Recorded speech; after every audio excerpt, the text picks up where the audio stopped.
بسم اللہ الرحمن الرحیم اللہم کل ولیک الحجۃ ابن الحسن صلواتک علیہ وعلی آبائہ فی ہذہ الساعۃ وفی کل ساعۃ ولیا وحافظا وقائدا وناصرا ودلیلا وعینا حتی تسکنہ وارزقہ طوعا وَتُمَتِّعَهُ فِيهَا طَوِيلًا بِرَحْمَتِكَ وَرَحْمَتِكَ يَا أَرْحَمَ الراحمین۔ اللہم صلی علی محمد وآل محمد۔ سب مل کے صلوات پڑھ لیجئے۔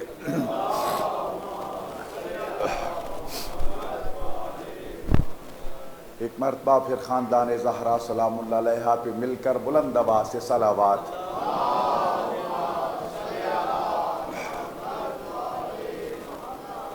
اعوذ باللہ من الشیطان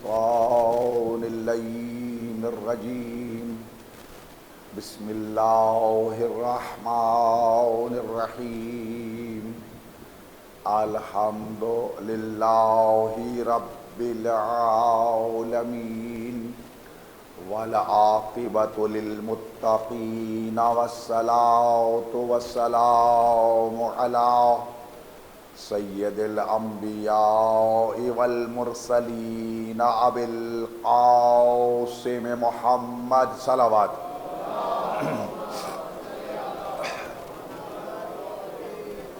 وعلی آلہ الطیبین الطاہرین المعصومین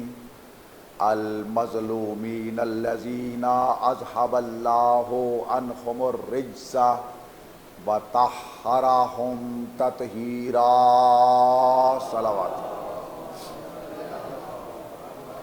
ولعنۃ اللہ علی اعدائہم اجمعین ملعونین من یوم عداوتہم الی یوم الدین، اما بعد فقد قال اللہ سبحانہ وتعالی فی کلامہ الاعلی، بسم اللہ الرحمن الرحیم، یوم ندعو کل اناس بامامہم صلوات بلند آواز سے۔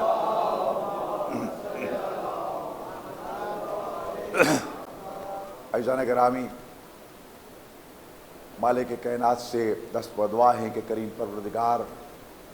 سوائے غم حسین کے کوئی غم دیکھنا نصیب نہ ہو۔ اے کریم پروردگار، ہمیں شہدائے کربلا غریب زہرا کی قبر اطہر کی زیارت نصیب فرما، حج و زیارت کی توفیق عطا فرما، بند راستوں کو ہمارے لیے کھول دے تاکہ ہم ان دیار مقدسہ میں جا کر حاضری کا شرف حاصل کریں۔ کریم پروردگار، تجھے واسطہ محمد و آل محمد علیہ السلام کا تمام عزادار جہاں جہاں بھی دنیا میں موجود ہیں، مالک کائنات تو ان کو عرضی و سماوی بلیات اور کرونا جیسی بیماری کے شر سے محفوظ فرما، وطن عزیز پاکستان کی حفاظت فرما، اس کے داخلی خارجی دشمنوں کو تباہ و برباد فرما، ملت اسلامیہ میں وحدت اور یگانگت کو فروغ عطا فرما، علماء اعلیٰ مراج اعظام کا سایہ ہمارے سروں پر قائم و دائم فرما، حجت دوران بقیت اللہ العظم امام زمان علیہ السلام کے ظہور پر نور میں تعجیل فرما، اور ہمیں امام زمان علیہ السلام کے آوان و انصار میں شمار فرما۔ سبھی مل کے بلند آواز سے صلوات پڑھ لیجئے۔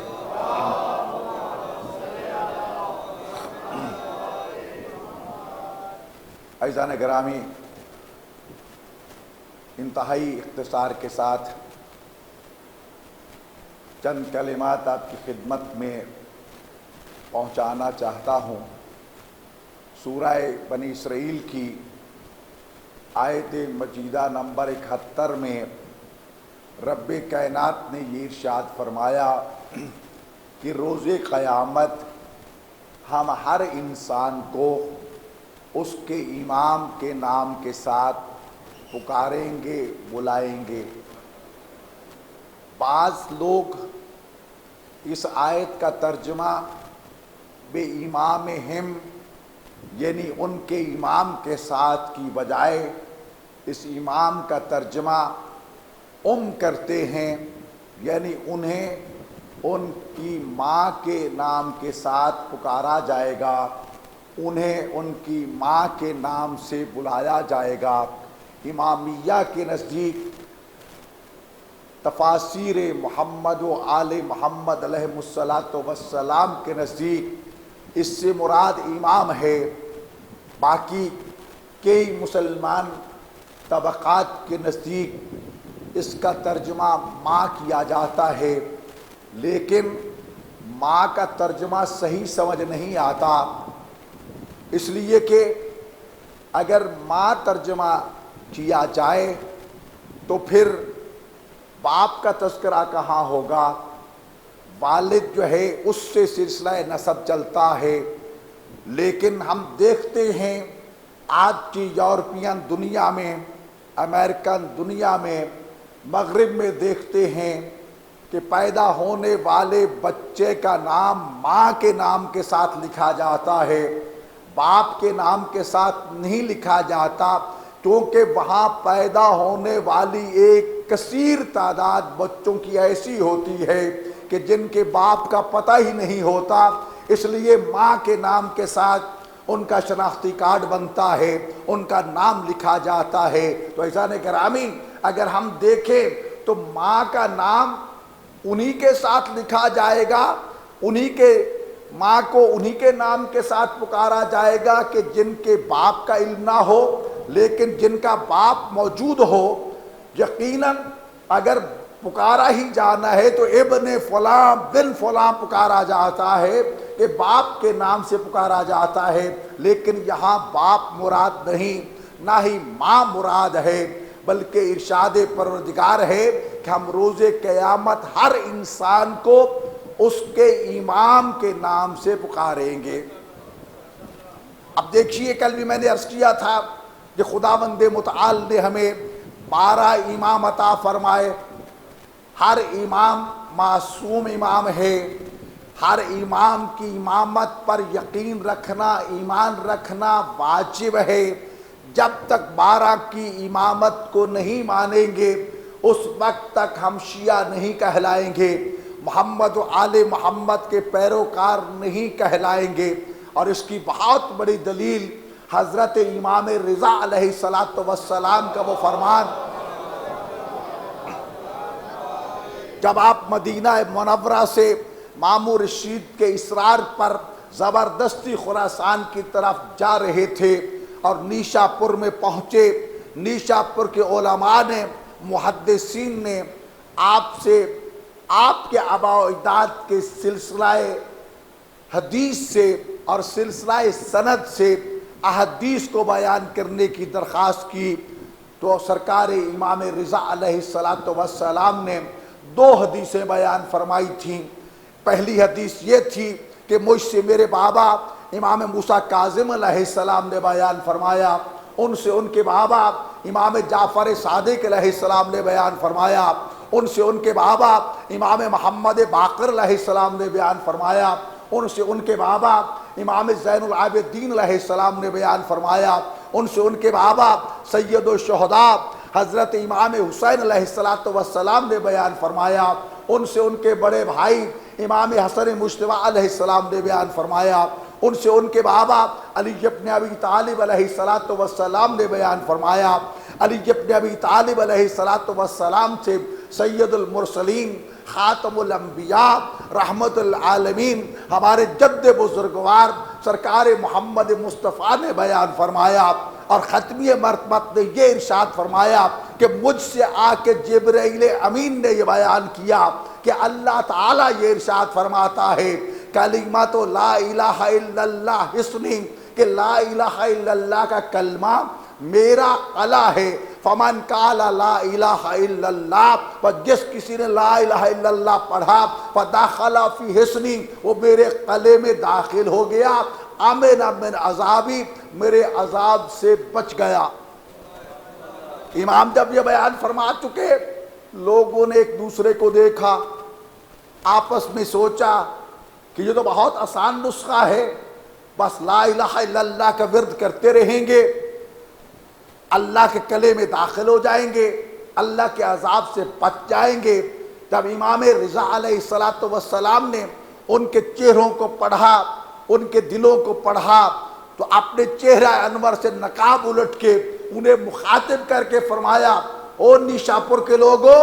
سنو، یہ خالی لا الہ الا اللہ کافی نہیں ہے، مگر بے شرط ہا و شروط ہا، اس کے ساتھ کچھ اور شرائط بھی ہیں، وَأَنَا مِن شُرُوطِهَا، اور ان شرائط میں سے ایک شرط، میں علی ابن موسیٰ رضا ہوں، جب تک میری امامت پہ یقین نہیں کرو گے، ایمان نہیں لاؤ گے، لا الہ الا اللہ کوئی فائدہ نہیں پہنچائے گا۔ تو لذا گرامی یاد رکھیے، تمام ائمہ کی امامت کو ماننا واجب ہے۔ خداوند متعال نے سب کو چن کے بنایا، لیکن عزیزان گرامی آج بالاختصار ان ہستیوں کا تھوڑا سا تذکرہ کرنا چاہتا ہوں جن کی طرف برادر بزرگوار پہلے آپ کو متوجہ کر چکے ہیں کہ ائمہ معصومین میں سے سب سے پہلے امام علی ابن ابی طالب علیہ السلام ہیں۔ جب تک علی ابن ابی طالب کی امامت پر، علی ابن ابی طالب کی ولایت پر، علی ابن ابی طالب کی خلافت بلا فصل پر ایمان نہیں لاؤ گے، اس وقت تک ایمان مکمل نہیں ہوگا، کیونکہ علی کل ایمان ہے، اور جب تک کل ایمان کو اپنا امام نہیں مانو گے، ایمان مکمل ہو ہی نہیں سکتا۔ جب علی کی ولایت کے بغیر اسلام مکمل نہیں ہوتا تو میرا اور آپ کا دین کیسے مکمل ہوگا؟ عزیزان گرامی، ابھی آپ سن رہے تھے چند ہستیوں کا تذکرہ، محسن اسلام، محسن رسالت، محسن خاتم النبیین حضرت ابو طالب علیہ السلام کو خدا نے 4 بیٹے عطا فرمائے تھے۔ پہلے کا نام طالب تھا، جن کی وجہ سے ابو طالب کہلاتے ہیں۔ دوسرے کا نام عقیل تھا، جن کے بیٹے مسلم ابن عقیل اور باقی ان کے بیٹے اس دین اسلام کی بقا کے لیے راہ خدا میں قربان ہو گئے تھے۔ تیسرا بیٹا جعفر طیار ہیں، اور چوتھا بیٹا علی ابن ابی طالب علیہ السلام ہیں۔ یہ وہ 4 ہستیاں ہیں جو حضرت ابو طالب عمران علیہ السلام کے بیٹے تھے۔ جب تک ان کی قربانیوں کو، ان کے بابا کی قربانیوں کو سامنے نہیں رکھا جائے گا، ان کا شکر ادا نہیں کیا جائے گا، ان کے احسانات کو تسلیم نہیں کیا جائے گا، اسلام ہمیں بچتا ہوا نظر نہیں آتا۔ صرف یہی نہیں، اسی عزا خانے کے دروازے پہ یہ حدیث لکھی ہے رسول خدا کی کہ لولا سیف علی و مال خدیجہ و حمایت ابا طالب لما تقدم الاسلام۔ سنو، اگر علی کی تلوار نہ ہوتی، خدیجہ کا مال نہ ہوتا، اور ابو طالب کی حمایت اور سرپرستی نہ ہوتی، یہ اسلام کبھی پروان ہی نہ چڑھتا۔ اور باقی تو باقی رہ گیا، علی کے سارے جہاد کا کوئی کیا مقابلہ کرے گا؟ صرف میدان خندق میں علی ابن ابی طالب کی ایک ضرب، جس کی قیمت رسول اللہ نے یہ بتائی تھی کہ ضربت علی فی یوم الخندق افضل من عبادت الثقلین، کہ علی کی خندق کے دن کی صرف ایک ضرب ثقلین کی بندگی سے افضل ہے، برابر نہیں، برابر نہیں، برابر نہیں، افضل ہے۔ کتنی دیر لگی ہوگی، تلوار اٹھی، نیچے آئی، کل کفر کو واصل جہنم کر دیا، لیکن علی ابن ابی طالب کی وہ ایک ضرب ثقلین کی عبادت سے بڑھ گئی۔ اس کا ترجمہ اس وقت تک سمجھ نہیں آئے گا جب تک قرآن کریم کا سہارا نہ لیا جائے۔ قرآن کریم سورہ یاسین میں رب کائنات یہ ارشاد فرماتا ہے اِنَّا نَحْنُ نُحْيِي الْمَوْتَى وَنَكْتُبُ مَا قَدَّمُوا وَآثَارَهُمْ، کہ ہم ہی مردوں کو زندہ کرتے ہیں، اور جو کچھ تم آگے بھیجتے ہو وہ بھی لکھتے ہیں، اور جو تم عمل کرتے ہو اس کا جو اثر ہوتا ہے وہ بھی ہم لکھتے ہیں۔ تو عزیزان گرامی، علی کی تلوار کا اٹھنا، نیچے آنا، کل کفر کو قتل کرنا، یہ تو تھا عمل، لیکن عمل ہو گیا ختم، چند منٹوں میں ختم ہو گیا۔ عمل کے ختم ہونے کے بعد علی کی ضرب کا اثر شروع ہوا۔ اثر یہ ہوا کہ مصطفیٰ کی جان بچ گئی، اثر یہ ہوا کہ اصحاب کی جان بچ گئی، اثر یہ ہوا کہ قرآن بچ گیا، کعبہ بچ گیا، مدینہ بچ گیا، مکہ بچ گیا، قیامت تک کے مسلمان بچ گئے۔ بلکہ میں عرض کیا کرتا ہوں کہ روز قیامت کا سورج طلوع ہونے تک جو لا الہ الا اللہ محمد رسول اللہ علی ولی اللہ پڑھے گا، جب تک وہ علی کی ضرب کا شکریہ ادا نہ کرے اس کا دین اور کلمہ مکمل نہیں ہوتا۔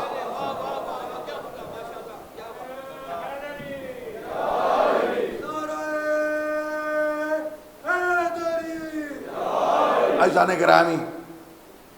یہ علی ہیں، اور دوسرا بیٹا جعفر طیار بہت کم ذکر ہوتا ہے، لیکن وہ عظیم ابو طالب کا بیٹا جس نے پہلے حبشہ کی طرف ہجرت کی، شاہ حبشہ کو دین کا پیغام پہنچایا، قرآن پڑھ پڑھ کے اسے اسلام کے بارے میں بتایا، سورہ مریم کی تلاوت کر کے جناب مریم کے مقام و رتبہ کو بتایا۔ عرب کے سارے سردار باری باری گئے تھے کہ یہ مسلمان ہمارے حوالے کر دو، لیکن جب جناب جعفر طیار نے اسلام کی وہ ترجمانی کی جو کوئی اور نہیں کر سکتا تھا، یہ ترجمانی سن کے شاہ حبشہ نے کہا تھا جتنے بھی تم میرے پیارے دوست ہو واپس چلے جاؤ، ان کی باتیں یہ بتا رہی ہیں جو ہمارے عیسیٰ نے بتائی تھی کہ یہ باتیں کرنے والا جس نے ان کو بھیجا ہے وہ اللہ کا نبی ہی ہو سکتا ہے، کوئی اور نہیں ہو سکتا۔ جس نے شاہ حبشہ کو اسلام کا صحیح تعارف کروایا اور بعد میں یہ مسلمان ہو گیا تھا۔ یہ ہجرت بھی کی جناب جعفر طیار نے، مدینہ کی ہجرت بھی کی جناب جعفر طیار نے، اور جنگ موتع میں یہ اسلام کا سپہ سالار اس طرح جنگ کرتا ہوا شہید ہوا تھا کہ پہلے ایک بازو شہید ہو گیا، پرچم اسلام کو سر بلند رکھا،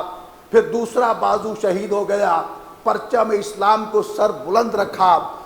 جب تک زندہ رہے اور منزل شہادت پر فائز نہ ہوئے اس وقت تک پرچم اسلام کو گرنے نہیں دیا تھا، کیونکہ ان کے دونوں بازو شہید ہو گئے تھے۔ تو رسول خدا نے یہ فرمایا تھا کہ اللہ تعالیٰ نے جناب جعفر ابن ابی طالب کو جنت میں پر عطا کیے ہیں، ایسے پر کہ جن کے ساتھ وہ جنت کے فرشتوں کے ساتھ ہر وقت محو پرواز رہتے ہیں، اس لیے نام جعفر طیار پڑ گیا، یعنی پرواز کرنے والا جعفر۔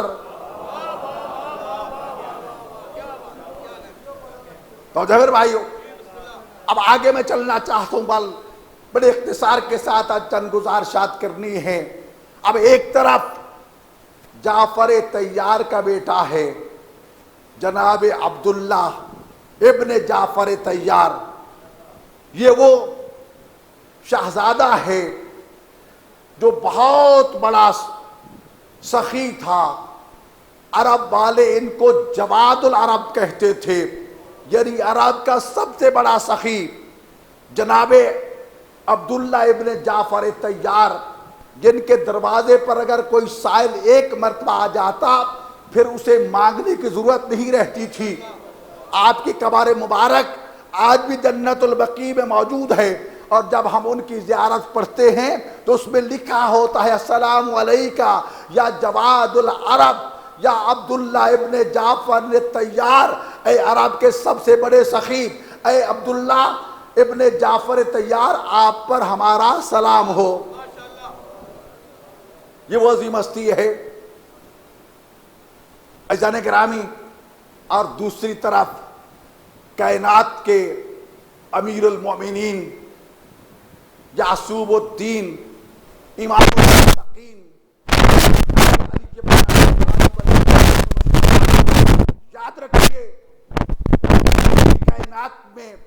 ہمارے نظریہ اور عقیدہ کے مطابق، رسول اللہ کے فرمان کے مطابق، امام حسن علیہ السلام کی تائید و تصدیق کے مطابق پوری کائنات میں صرف ایک امیر المومنین ہے اور وہ علی بن ابی طالب ہے۔ ایک علی،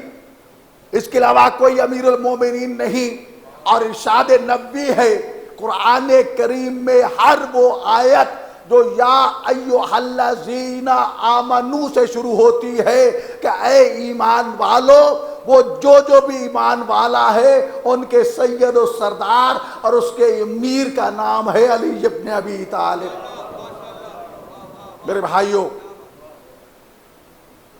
امام حسن مجتبی علیہ السلام کو کسی نے السلام علیک یا امیر المومنین کہہ کے پکارا، حسن مجتبی کا چہرہ سرخ ہو گیا، ناراض ہو کے فرماتے ہیں خبردار، یہ لقب صرف اور صرف میرے بابا علی بن ابی طالب کا ہے، میرے بابا کے سوا پوری کائنات میں کوئی امیر المومنین نہیں۔ اور رسول اللہ نے خاص حکم دیا تھا کہ اے میرا کلمہ پڑھنے والو، علی کو جب بھی پکارو امیر المومنین کہہ کے پکارا کرو، تب سلام کرو امیر المومنین کہہ کے پکارا کرو۔ تو پوری کائنات میں اگر کوئی امیر المومنین ہے تو صرف علی بن ابی طالب علیہ السلام ہیں۔ عزیزان گرامی، آج زیادہ عرض نہیں کرنا چاہتا، علی میدان جنگ میں علی کی شجاعت اللہ کا معجزہ تھا جو رسول اللہ کو اللہ نے علی کی شجاعت کی صورت میں عطا کیا تھا۔ کوئی ایسی جنگ نہیں تھی کہ جس میں علی گئے ہوں اور وہ فتح نہ ہوئی ہو۔ علی سے کوئی بڑھ کر بہادر نہیں تھا پوری کائنات میں۔ اور ادھر جناب جعفر طیار، وہ شجاعت کا پیکر جس نے جنگ موتا میں بہادری و شجاعت کا وہ مظاہرہ کیا تھا کہ جعفر طیار یعنی پرواز کرنے والا، فرشتوں کے ساتھ جنت میں پرواز کرنے والے کے لقب سے نوازا گیا۔ اور امام زین العابدین علیہ السلام نے دربار یزید میں خطبہ دیتے وقت یہ بڑے فخر سے بتایا تھا کہ منت طیار، یزید ہمیں جانتے ہو ہم کون ہیں؟ جعفر طیار ہمارے خاندان سے ہے، سید الشہداء حمزہ ہمارے خاندان سے ہے، کل ایمان امیر المومنین ہمارے خاندان سے ہے۔ تو عزیزان گرامی، ان پر امام سجاد نے دربار یزید میں فخر کر کے بتایا تھا کہ اللہ نے ہمیں جناب جعفر طیار جیسا ہستی عطا فرمائی۔ عزیزان گرامی، جناب جعفر طیار بھی بہت بہادر تھے، دونوں بازو قلم کرا کے اسلام کی حفاظت کی تھی۔ اور علی بن ابی طالب جتنا تو پوری کائنات میں کوئی بہادر تھا ہی نہیں۔ عزیزان گرامی، علی نے اپنی زندگی اسلام کی بقا کے لیے قربان کر دی، اور ابو طالب کے دوسرے بیٹے جعفر طیار نے جنگ موتا میں اسلام کی خاطر، رسول اسلام کی خاطر اپنی جان قربان کر دی۔ ان دونوں کی قربانیوں کا نتیجہ ہے کہ اسلام آج ہم تک پہنچا ہے۔ ذرا پیچھے چل کے دیکھیں، جعفر کس کا بیٹا؟ بولو، جعفر کس کا بیٹا؟ حضرت ابو طالب علیہ السلام کا۔ علی کس کا بیٹا؟ ابو طالب علیہ السلام کا بیٹا۔ تو عزیزان گرامی، عقیل کس کا بیٹا؟ ابو طالب علیہ السلام کا۔ اب آگے بڑھو، مسلم کس کا بیٹا؟ ابو طالب کا پوتا۔ تو جو ہے عبداللہ ابن جعفر طیار جناب ابو طالب کا پوتا۔ تو جو ہے میرے بھائیوں، حسن ابن علی ابو طالب کا پوتا۔ مسلمانوں، تم اسلام پہ بڑے فخر کرتے ہو، اسلام کے بڑے ٹھیکیدار بنے ہوئے ہو۔ اگر ابو طالب اور اولاد ابو طالب کی قربانیاں نہ ہوتی، نہ آج قرآن ہوتا، نہ اسلام ہوتا۔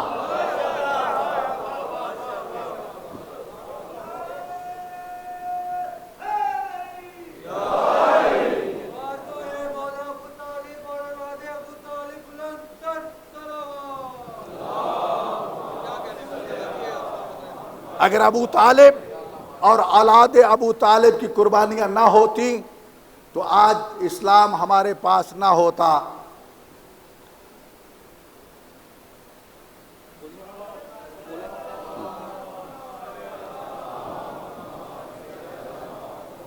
یہ ان کی قربانیوں کا نتیجہ ہے کہ آج ہمیں کلمہ نصیب ہوا، آج ہم مسلمان ہیں، آج دنیا میں معزز و محترم ہیں۔ سلسلہ قربانی یہیں ختم نہیں ہو جاتا کہ صرف ابو طالب کے بیٹوں تک یہ قربانی رہتی، نہیں میرے بھائیوں، یہ سلسلہ قربانی آگے بھی چلا۔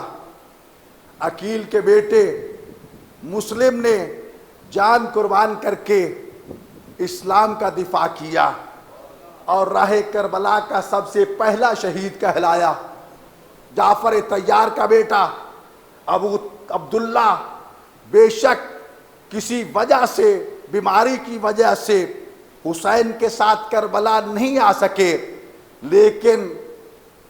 عبداللہ کی قربانی بھی کربلا میں شامل ہے۔ علی کا بیٹا حسین، علی کا بیٹا عباس، ایک نہیں علی کے کتنے بیٹے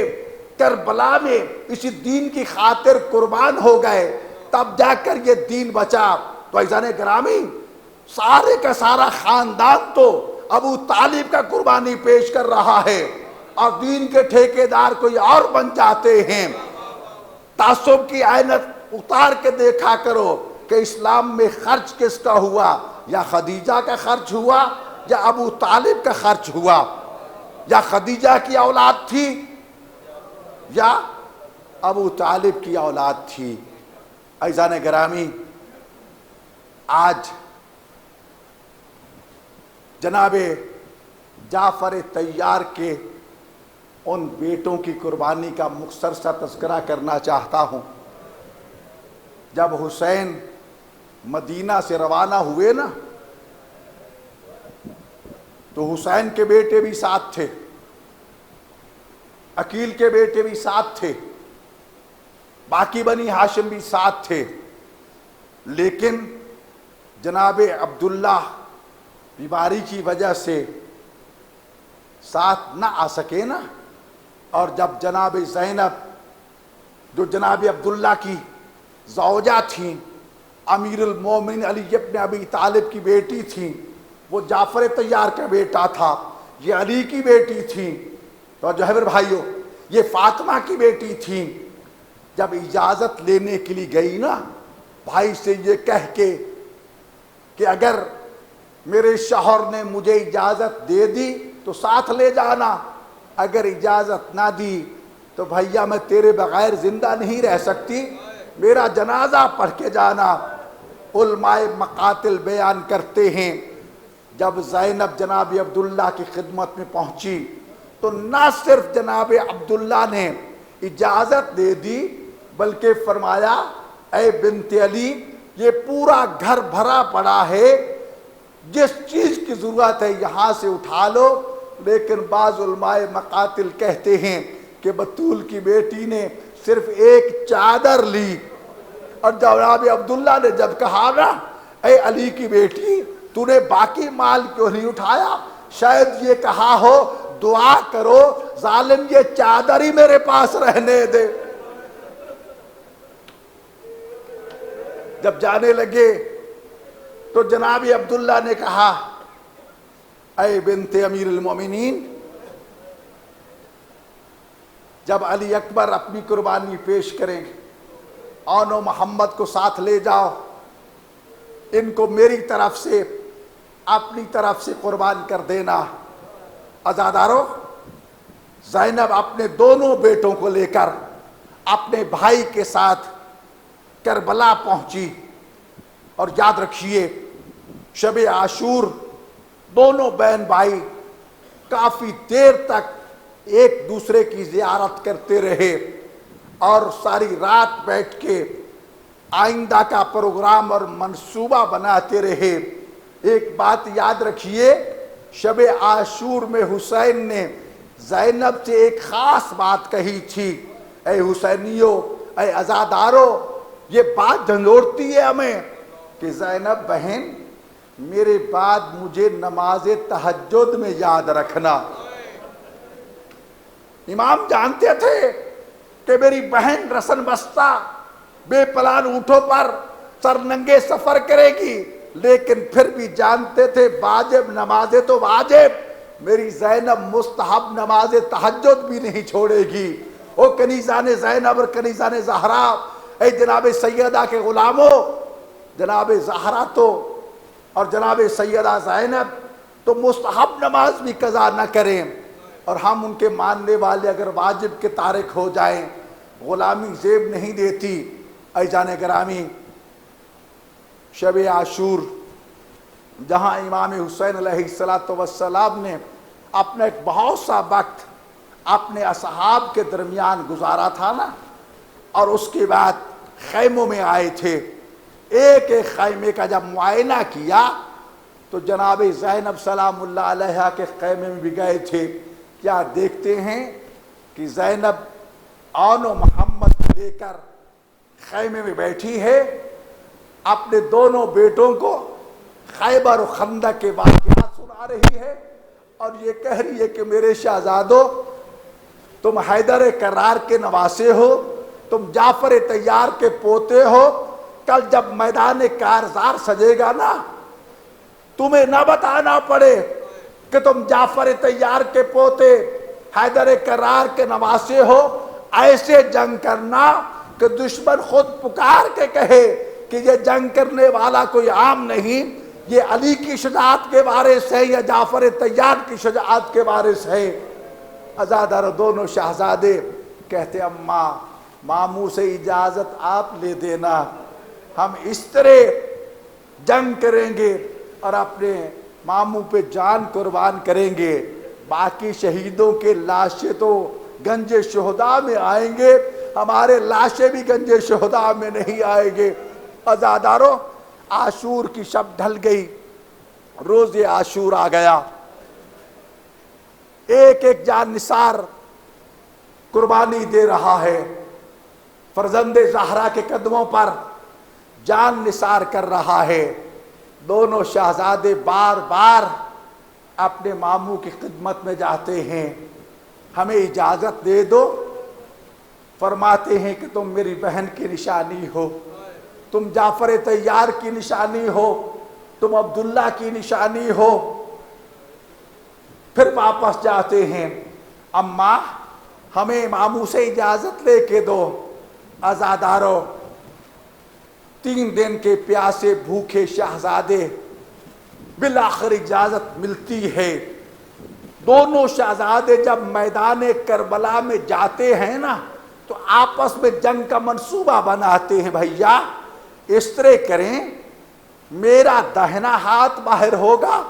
آپ کا بایاں ہاتھ باہر ہوگا،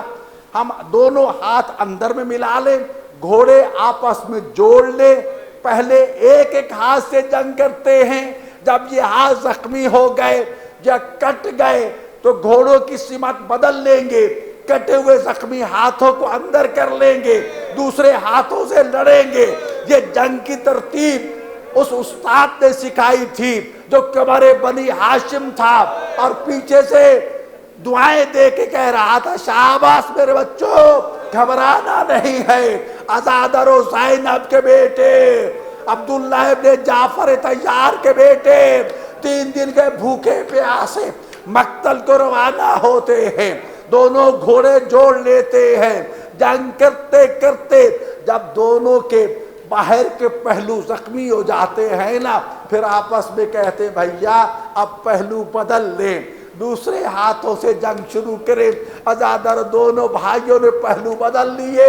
اور جنگ کرنا شروع کر دی۔ عزاداروں، جہاں زائرین بیٹھے ہوں گے اور ان کی قبر آج بھی مقتل سے کم از کم 10-15 کلومیٹر دور ہے، یہ دونوں بھائی جنگ کرتے کرتے اتنا دور چلے گئے تھے کہ اتنا کوئی اور دور شہید نہیں ہوا، اتنے ملائی کو خالی جناب اور نے 48 ملائی کو واصل جہنم کیا تھا، لیکن ظالموں نے ان شہزادوں پہ چاروں طرف سے حملہ کر دیا۔ عزاداروں، جناب زینب کی آخری پونجی، جناب زینب کی نشانی، جناب زینب کے دونوں بیٹے امام حسین پہ قربان ہو گئے۔ عزادر و بہن نے اپنی ساری اولاد بھائی پہ قربان کر دی۔ آج حسین کی اولاد تو موجود ہے، کائنات میں زینب کا کوئی بیٹا نہیں ہے، حسین کے بیٹوں کو زینب اپنا بیٹا کہتی رہی۔ عزاداروں، جب جناب عون اور جناب محمد نے دور سے سلام کیا، ہوا نے ان کے پیغام کو امام حسین کے کانوں تک پہنچایا۔ عزاداروں، غریب زہرا جو صبح سے لاشیں اٹھا رہا تھا، کہا زینب بہن میں جا رہا ہوں عون و محمد کے لاشیں اٹھانے کے لیے۔ عزادر جب یہ کہا نا تو جناب زینب کہتی ہے نہیں بھیا، میں نے تجھ پہ صدقہ کر دیے، میں نے قربان کر دیا، جو صدقہ کیا جاتا ہے واپس نہیں لیا جاتا۔ اے میرے بھیا، جتنی دیر تو نے میرے بھائی بیٹوں کے لاشیں لینے جانا ہے اتنی دیر میرے سامنے بیٹھ جاؤ، میں تیرا دیدار کرتی رہوں۔ عزاداروں، ہر شہید کا لاشا گنج شہداء میں دفن ہوا، عون کا جنازہ کوئی اٹھانے والا نہیں تھا۔ آئے جناب زینب کی حسرت پوری کرتے ہوئے جناب زینب کے بیٹوں کے جنازوں کو کندھا دیں اور کہیں اے آقا دادی، ہم کربلا میں ہوتے تیرے عون و محمد کے لاشیں اٹھاتے۔ واہ محمد واہ محمد واہ عون